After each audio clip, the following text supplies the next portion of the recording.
Trouvera-t-on un jour les fameuses boîtes noires?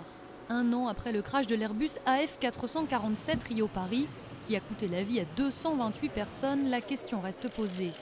Les familles des victimes réclament au secrétaire d'État au transport, Dominique Bussereau, une enquête internationale et indépendante.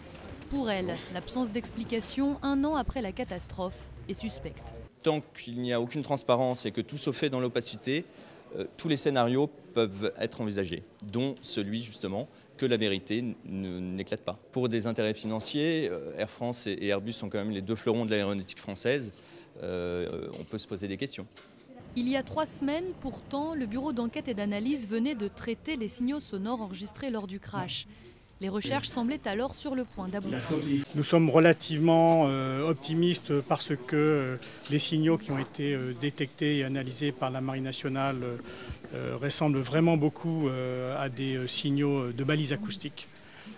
Et donc ça veut dire que l'épave est dans cette zone. Mais finalement, cette phase des recherches, la 3e en un an, a été un échec.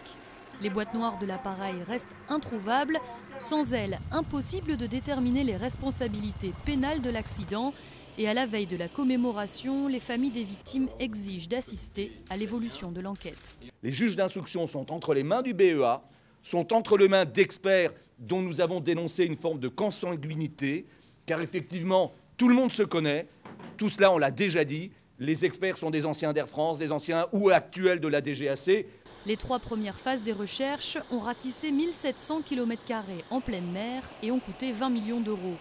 Mais les familles des victimes réclament toutes le lancement d'une 4e phase dans les plus brefs délais. Pourtant, même si elles sont retrouvées, rien ne garantit qu'après un an sous l'eau, les boîtes noires soient exploitables.